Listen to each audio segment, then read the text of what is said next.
Pretty much everything that NBC News and the New York Times have told you about the war in Ukraine is a lie. The Russian army is incompetent, they claim. Ukraine is a democracy. Vladimir Putin is Hitler and he's trying to take over the world. Thankfully, the Ukrainians are winning. None of that is true. Every claim is false, the last one especially. The Ukrainian army is not winning. In fact, it's losing badly.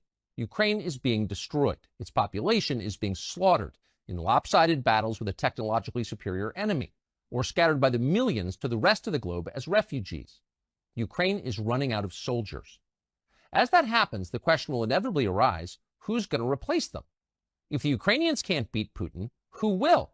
The answer, of course, will be us. American troops will fight the Russian army in Eastern Europe. That's most likely. And the assumption is we'll win. But will we win? Probably not. The U.S., says McGregor, is on the brink of a catastrophic war that could very easily destroy us. Few Americans seem to understand that, but they should. I think all of the lies that have been told for more than a year and a half about the Ukrainians are winning, the Ukrainian cause is just, the Russians are evil, the Russians are incompetent, all of that is collapsing. And it's collapsing because what's happening on the battlefield is horrific. Ukrainians now, we think, have lost 400,000 men killed in battle. We were talking about 350,000 a few months ago. Within the last month of this supposed counteroffensive, which was to sweep the battlefield, they lost at least 40,000 killed. We don't even know how many people have been wounded, but we know that probably upwards of 40 to 50,000 soldiers are amputees. We know the hospitals are full. And we know that Ukrainian units at the platoon and company level, that's with anywhere from 50 to 150 to 200 men, are in piecemeal fashion surrendering to the Russians. Not because they don't want to fight, it's because they can't fight anymore. They have so many wounded, they can't evacuate them. And commanders are saying, well, if I can't evacuate my wounded, I'm going to surrender because otherwise the wounded will die. And so they call the Russians, and they all speak Russian, and tell them on the radio, look, I've got 50, 60 wounded here. I'm going to surrender because I don't want them to be killed. And the Russians from the very beginning have always treated the Ukrainian soldiers very fairly and very gently. And so they know they're not going to be abused or mistreated. They know they can actually be exchanged for Russian prisoners in the future. So they're surrendering. And I think we're going to see this army that we've been spending so heavily on increasingly melt away. And at the same time, as we're talking, if you look at this long banana-shaped strip of territory in southern Ukraine that the Russians control, if you go to the northeastern corner of that, south of this city called Kharkiv, there are major offensive operations taking place there right now. And the Ukrainian forces are being swept away in front of the Russians. And again, all of this happens in a way that is just not reported in the West. And in the meantime, rather than admit that this is a terrible tragedy that should be ended on humanitarian grounds, if no other, that the killing should stop, as President Trump said, stop the killing, we're going to continue. And this puts the Russians in the unhappy position of marching further west, because from the very beginning, Putin and his advisors were never interested in a war with NATO or the United States. That's why you've had such incrementalism, this slow grind of movement forward, defensive operations for a long period to build up the force, and then continued offensive operations. They have over 300,000 combat troops in reserve in Russia. And I think they're sitting there and not being released to fight because President Putin anticipates the possibility that we will intervene in Western Ukraine. And if we intervene in Western Ukraine, the Russians will be ready for that. And the consequences for us and for NATO will be devastating because we are not ready to fight the Russians. Why? Oh, I think the readiness has been on the decline for a long time. You've had an almost steady, uninterrupted decline in the discipline that makes soldiers fight. Discipline is a tough thing. We don't always understand it. Discipline is really a form of habit. And you build those habits over time through repetition, but you also build it under stress, under pressure, so that it sinks in. And then you build cohesion within the framework of those units. You don't build cohesion when you're dividing the force on racial grounds, when you're pushing people who are clearly unqualified up the ranks to command, when you're rewarding people for anything other than demonstrated character, competence, and intelligence. All of those things are demoralizing, destructive to military establishments. The Army and the Marines are suffering with it, so is the Air Force and the Navy. And there's no easy fix. And these cracks, they're just cracks at the moment, will become giant fissures if you go to war. So you spent the bulk of your adult life as an Army officer, went to West Point, commanded troops in battle. You're a combat veteran, decorated. But you entered the Army right at the tail end of Vietnam. That's right. When it was famously at its nadir. Yes. How would you compare the readiness of the current U.S. Armed Forces to, say, 1975 at the end of Vietnam? I think that in terms of morale and discipline, we are close to where we were in the late 70s. We have a lot of people that are confused about what needs to be done. We've lost a sense of what's right. In other words, you don't have people that have served long enough in formations to know what right looks like, so that you can see a battle group, whether it's a battalion size or brigade or larger, and you know what makes things work. You know what it takes to fight in battle. We don't have very many people like that because since 2001, most of the fighting has been on a very small scale against a fleeting enemy, running around in sandals with an AK-47, relying heavily on explosives, mines to kill and maim Americans. About 87% of our losses were really a result of explosives that came from mines. This is not an army that is accustomed to fighting anybody who can fight back. If I were going to compare it to an army, a better comparison would probably be the French army before the Franco-Prussian War, because the French had fought Mexican bandits, Mexican rebels. They'd fought Arab bandits, Arab insurgents. They'd had a little experience fighting disgruntled, demoralized European troops, Austrians in northern Italy, but they hadn't faced a truly modern enemy. But people were convinced that the French army was the greatest army in the world because they'd fought in North Africa, in Indochina, Mexico, all over the world. That war was a catastrophe for France, and that army was decimated in months by a Prussian army that was a modern force, highly disciplined, very competently led, trained, and equipped. So we're not there. We have equipment that is decades old. The tanks that I served on, for instance, when I went to war in 1990, were virtually brand new, state-of-the-art. Those tanks are still out there. They've been rebuilt, but they're not new anymore. They're no longer as capable as they once were. I'll give you a quick example. We have a turbine engine in the M1, A1 series tanks, and that turbine engine burns up as much fuel sitting still as it does moving, because it's a turbine engine. It was designed to be used on an aircraft. We put them into tanks. So that means you've got an 8-hour tank. Every 8 hours, if you're operating, you've got to refuel this thing. This thing also burns fuel at a very, very high temperature, over 1,000 degrees. And there are 40 plus connections around the engine that are very brittle, that can easily cause fires if accidentally they touch these little tubes that carry various types of fluid, if they actually touch this engine that's burning so hot. So the engine is so hot that you can track the movement of U.S. Army ground forces with tanks from low Earth orbiting satellites. So if you think you're going to hide or conceal yourself or outpace somebody, you're just a glowing target from space. To this must be added the ridiculousness of not having replaced that engine with a reliable, state-of-the-art diesel electric engine, which is much cooler, which can go for 24 hours or more without a refuel. And these things are extremely problematic when you go to war, because you have to pull forces back, refill them, return them to the front.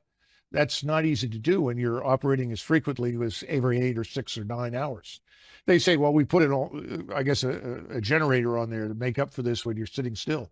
The problem is that you don't sit still for very long in combat, because if you do, you're going to be targeted and destroyed. And that, of course, is what we're seeing in Ukraine. Persistent surveillance from space, from overhead surveillance, makes everything visible all the time. So if you're going to embed yourself in the ground, if you're going to set up a permanent position there where you try to fire from that, you're going to be targeted and destroyed very, very quickly.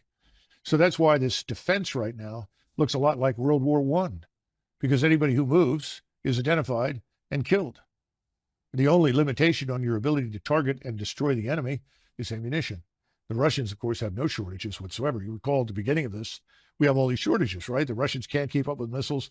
The Russians can't keep up with shells. Well, they have multiple manufacturing facilities operating 7 days a week at 24 hours a day. We have no surge capacity in the United States.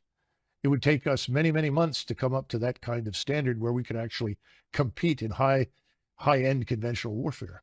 And that's why people like me and others worry that if we get into a confrontation, that we cannot win, because the world has changed, warfare has changed, integrated air defenses will knock virtually everything that flies out of the sky, that we will then fall back on a nuclear deterrent, a tactical nuclear weapon that says, if you keep advancing, we'll have to use a nuclear weapon. We don't want to go there because the notion that there are so-called tactical nukes, you've heard that expression? Yes. Oh, that's just a little nuke. So that won't precipitate a major war. The use of any nuclear weapon is going to precipitate escalation very rapidly because your opponents will assume that if they don't use their nuclear weapons, they're going to lose them. So we're living in a terrible dilemma right now. The smartest thing that we can do is end this war. What is Russia's objective, do you believe?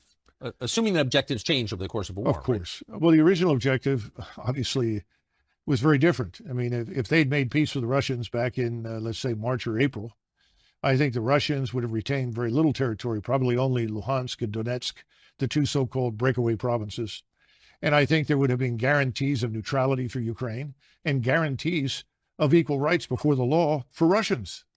And that's what people don't understand. Most of this has to do with abuse meted out to Russians in Ukraine by the Ukrainian government.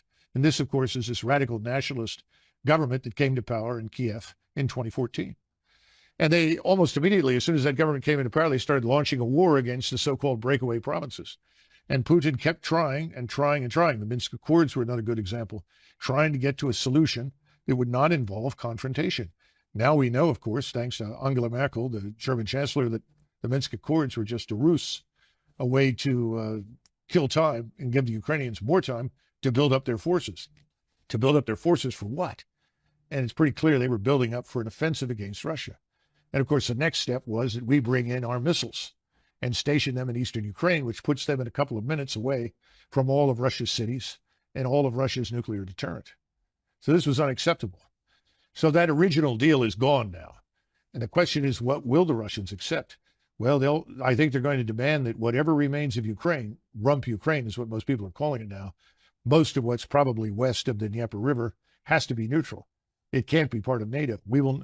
The Russians will never tolerate NATO forces on Ukrainian soil because we've demonstrated conclusively that we are fundamentally hostile to Russia. So that's the minimal requirement. How that's governed, that's another question. Who knows? I'm sure Moscow would want to have some say in that government and who is there to ensure that behind the scenes they are not once again subjected to the treatment that we subjected to them to in the Minsk Accords. What is the Ukrainian objective? I think more and more Ukrainians just want to survive this, and that's becoming very hard. And Zelensky and the radicals around him are basically committed to fighting this war to the last Ukrainian. And of course, I'm sure that Mr. Zelensky and his friends are anxious at some point to retire to their estates in Florida or Venice or Cyprus to collect on the billions that they've managed to steal or siphon from all the aid that we've provided. Remember, Ukraine is probably one of the most corrupt places in the world. A friend of mine who had spent time in the old Soviet Union and also lived in Mexico came back from a visit to Mexico, and he said, it's hard to believe this, but Ukraine is more corrupt than Mexico. Wow. And I think that's true. So this is a world-class disaster. 14 million Ukrainians have left the nation, presumably never to return, because when they're asked in Germany or France or Croatia or Spain or wherever they go, we will never go back. So what are you going to do with this country? And then, of course, we have the usual suspects, the great agricultural business conglomerates, along with BlackRock, who have their eyes on the fertile Ukraine ground in Western Ukraine. I suppose there'll be a big effort to get control of that in some fashion. That may not work, though, once this war ends with a complete and utter defeat of the Ukrainian regime. Who is Zelensky? Exactly. How would you characterize Zelensky? Well, Zelensky... George W. Bush called him our generation's Winston Churchill. Well, this is W, right? Yeah. Not a very thoughtful man. He was a comedian who made a living acting on stage, frequently pretending to be a transvestite, doing things with various body parts that I won't go into. And he was picked up by an oligarch named Kolomoisky. Kolomoisky is the individual who's probably more responsible than anybody else for funding this atrocity we call the Azov Regiment that runs around with the swastikas and Nazi gear and so forth. And he was picked and then blessed by Victoria Nuland and the State Department as their man. Now, when he originally ran for office, he ran on a peace platform. And he was overwhelmingly elected across the country because he said, if I am elected as your president, I will make peace with Russia. Ukrainians didn't want to go to war with Russia. They were looking for a way out of this and a resolution to the crisis. Of course, once he was in there, he took a different road. And I can't help but think that that road was defined for him by us. Who is Victoria Nuland? Oh, goodness gracious. All these hard questions. I do not know Victoria Nuland personally. I know Fred Kagan, and his brother Bob is married to her. And she's a long-term committed neocon. This is someone I would not characterize as either Democrat or Republic.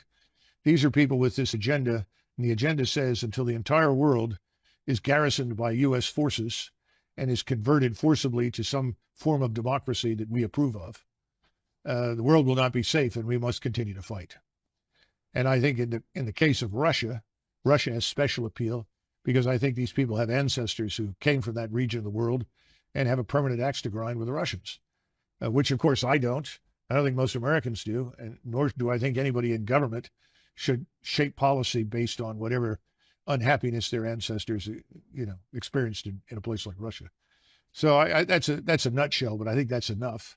And wherever she goes, usually there is conflict, crisis, and fighting. And she's a strong opponent of fighting to the last Ukrainian.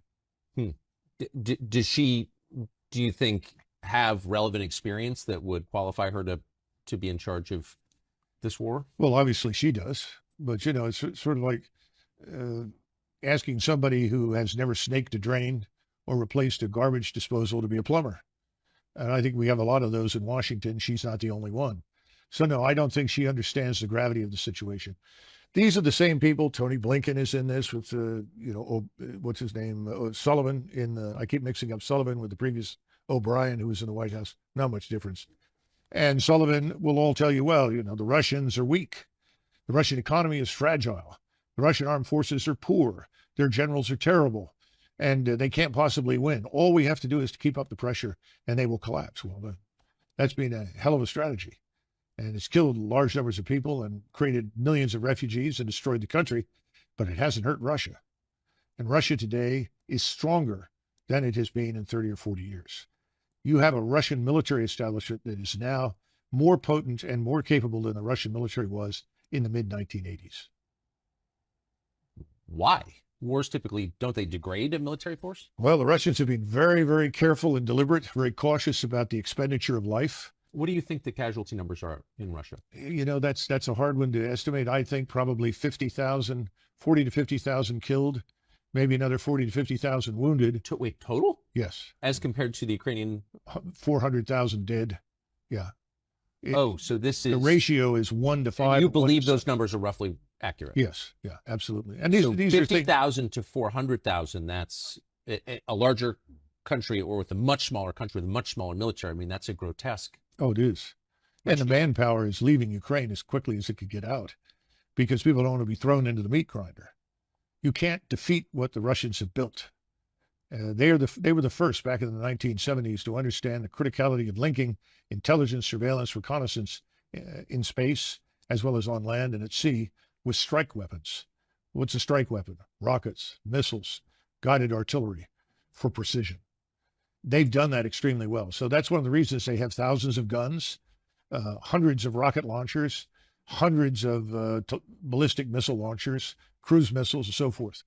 And these are then linked to that ISR. So the response time is almost instantaneous. A Ukrainian formation is located at this spot next to this building on the outskirts of, say, Kharkov. They can have missiles on the way to those targets, or rockets or drones, within the space of perhaps 5, 6, 7 minutes. So this is a very well-structured, well-organized machine. And the machine is grinding up everything in front of it. And it's not going to be defeated. What about the space-age military technology that we've been sending to Ukraine? That hasn't brought parity? Well, first of all, a lot of the equipment we send over there is, quite frankly, obsolete. It's very old. It's not new. We've given them a few new items, but not much. And remember what I said about missiles. We sent them some Patriot missiles.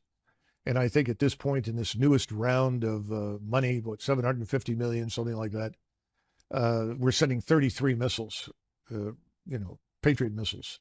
These are missiles that are used to shoot down aircraft or cruise missiles, incoming opposing forces.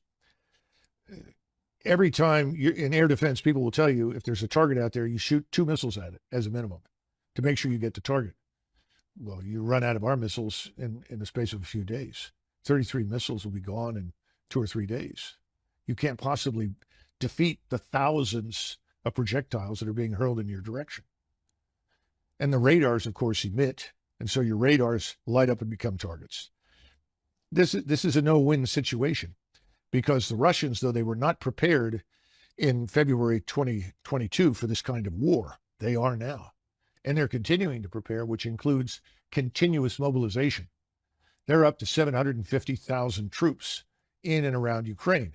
Most of them are on the outskirts, Belarusia, Western Russia, down in southern Ukraine. That number is going to rise over the next year, I would expect, to 1.2 million. And people are reservists being called out of universities. People are being through the military now, working in universities to become engineers, architects, mathematicians, whatever.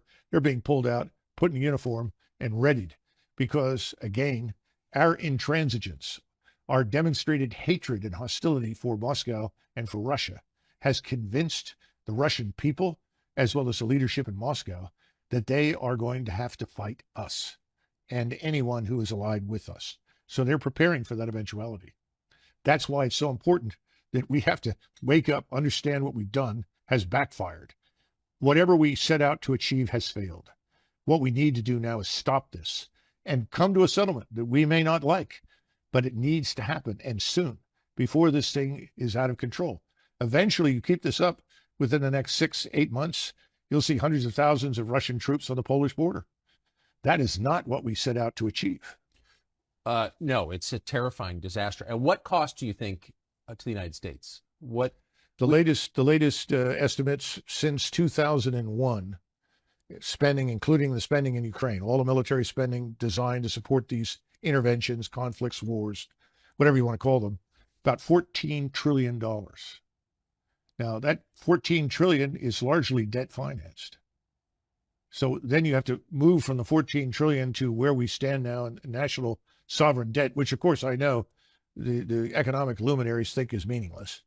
But you have 130 million workers.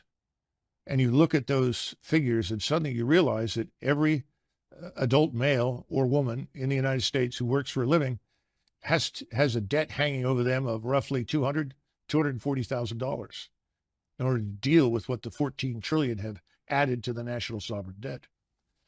And this is part of the issue that people are walking away from this war for good reasons. Look, the average American earns about $31,000 a year. That's it. The average American pays about $16,600 a year. Now, the people in Congress, this doesn't affect them or in the Hill or inside the Beltway. We're talking about the real Americans who live out there, who are scratching out a living. Keep in mind that a person who works all his life and then tries to draw on Social Security can expect a monthly payment of probably $1,400, if they're lucky, $1,400. We hand every alleged asylum seeker, illegal migrant pouring in through the border in Texas or wherever else, we hand them when they get there $2,200. And we put them on that $2,200 diet from there on out per month. Yet somebody who works all his life, retires and draws Social Security gets $1,400. The Afghans who were hanging on to the planes in Kabul trying to come to the United States, when they arrived, they received $2,200 a month.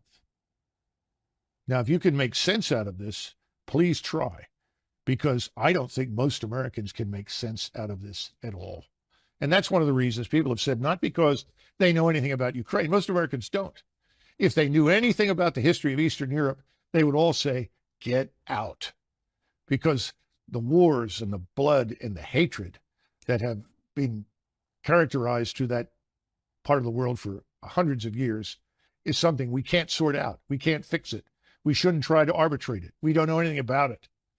We shouldn't be in this, is the bottom line. I think Americans have figured that out. But now they're beginning to look at the numbers and the figures and they say, what happened to consent by the governed? Instead, we have contempt for the governed. Whatever the governed want, they don't get.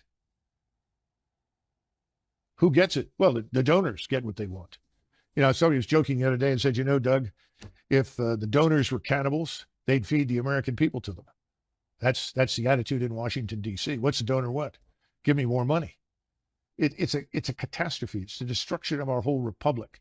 And I don't think people realize how far gone things are. A lot of Americans sense it. And I think we're on the path to some sort of national come to Jesus moment where we're tired of being the contemptibles. We want to have a say in what our government does, and we really don't have it.